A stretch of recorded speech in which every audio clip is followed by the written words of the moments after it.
Olá, pessoal do terceiro ano do Colégio Luma Carolina de São Manuel. Tudo bem com vocês? Espero que sim, que esse período de reclusão, vamos dizer assim, esteja sendo útil de todas as maneiras para vocês valorizarem tudo de bom que vocês têm na vida, tá bom?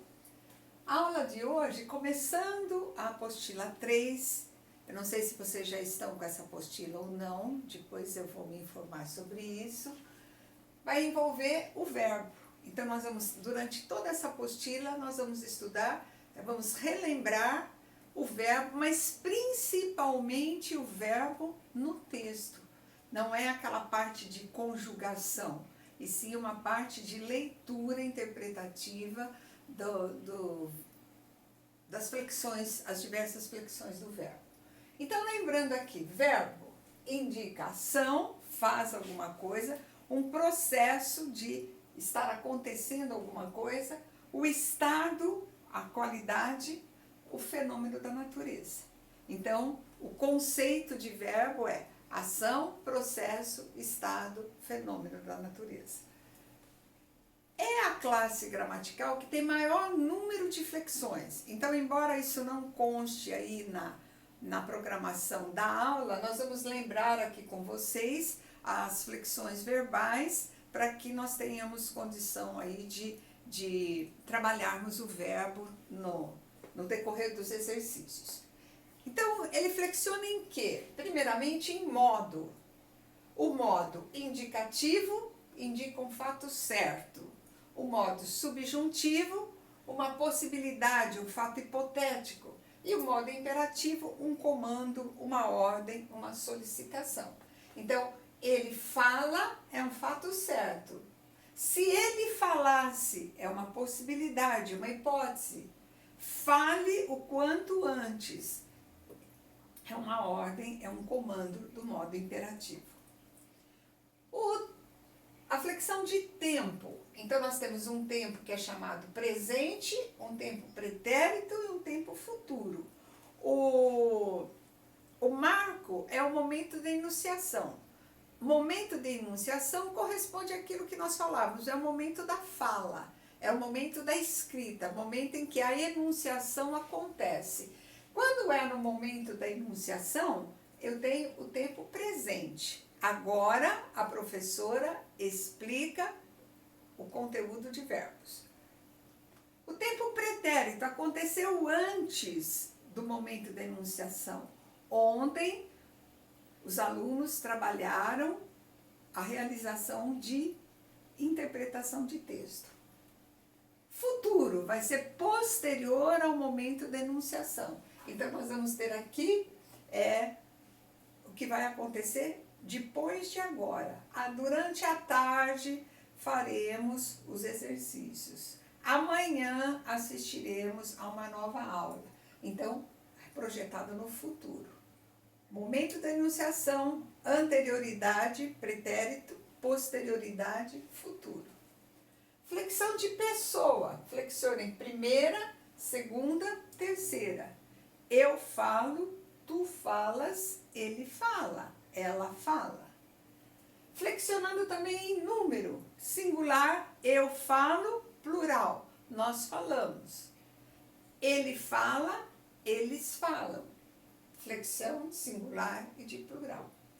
E finalmente a flexão de voz. Sujeito faz a ação, o aluno escreve o texto, voz ativa. O texto é escrito pelo aluno, voz passiva. Voz reflexiva, sujeito faz e recebe. O atleta feriu-se durante o treino. Feriu ele mesmo. Sujeito agente, sujeito paciente, sujeito agente e paciente, tá? Agora, o verbo também ele se processa através de uma forma que é simples, um único verbo. Eu falo, eu falei, eu falava, eu falarei, eu falaria. Forma simples. Ele pode apresentar a forma composta, é aquela que é feita pelo verbo auxiliar e por um particípio. Então, eu tinha falado, havia falado, houve, não, verbo haver não tá, tinha trabalhado, tinha estudado, terei estudado, teria estudado, sempre o verbo auxiliar com um particípio, é o tempo composto. E a locução verbal, o que seria? Um verbo auxiliar com gerúndio, um verbo auxiliar com infinitivo. Estava falando, vai falar.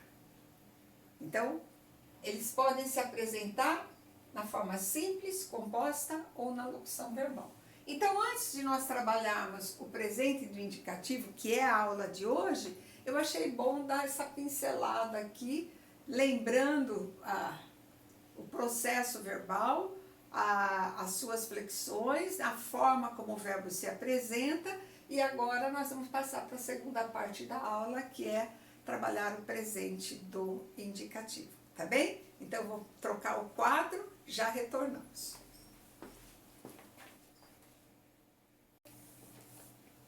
Voltando, para completarmos aquele quadro inicial, vamos lembrar aqui o aspecto verbal.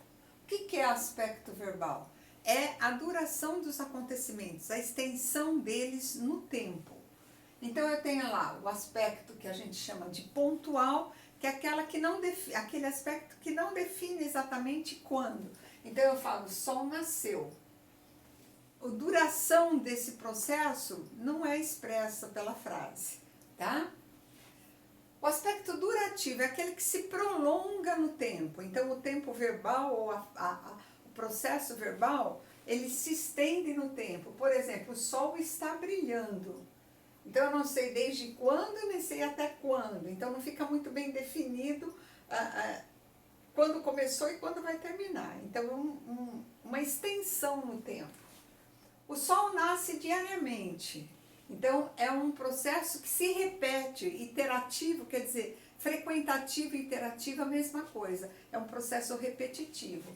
Como ele nasce diariamente, como é um processo que acontece todos os dias, nós dizemos que o aspecto é iterativo. O presente do indicativo, hoje.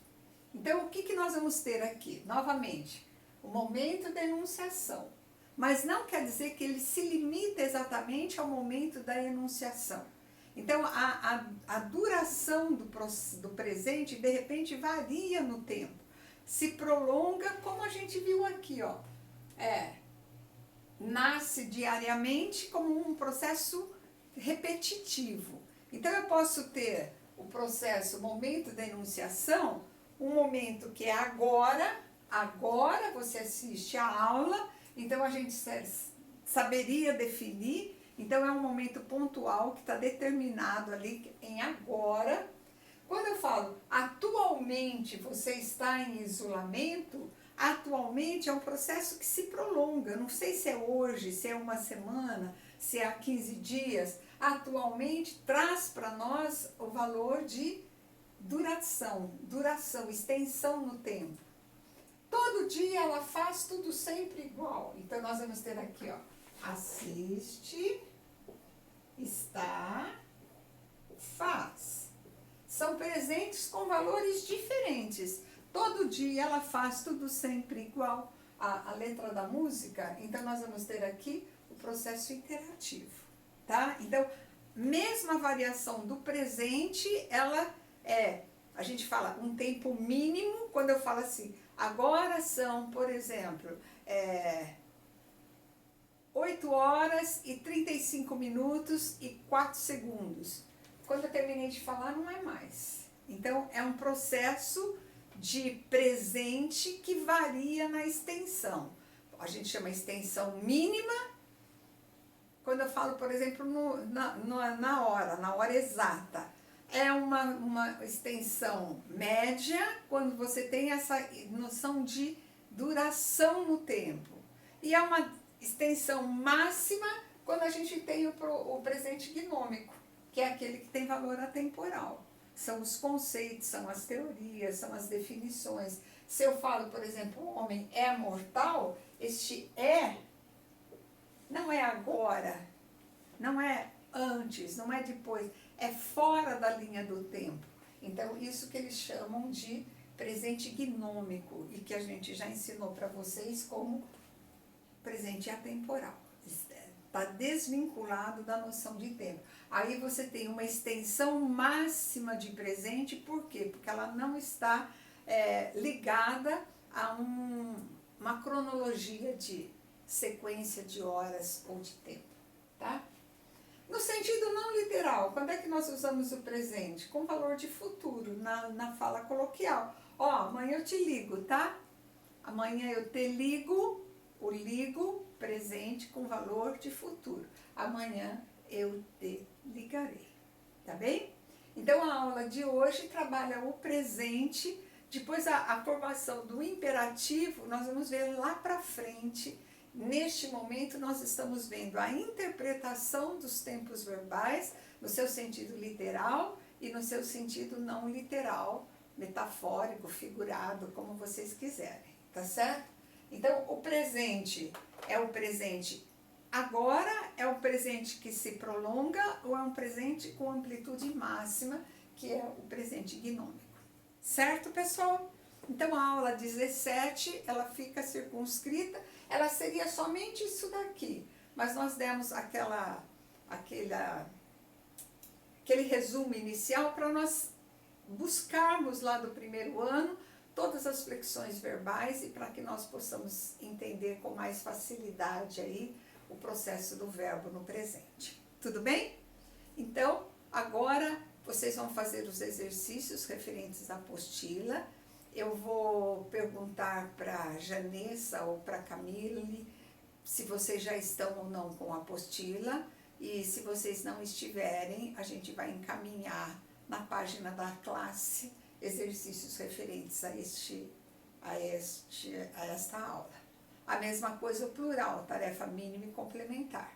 Então, não sei se vocês estão de posse dessa apostila ou não.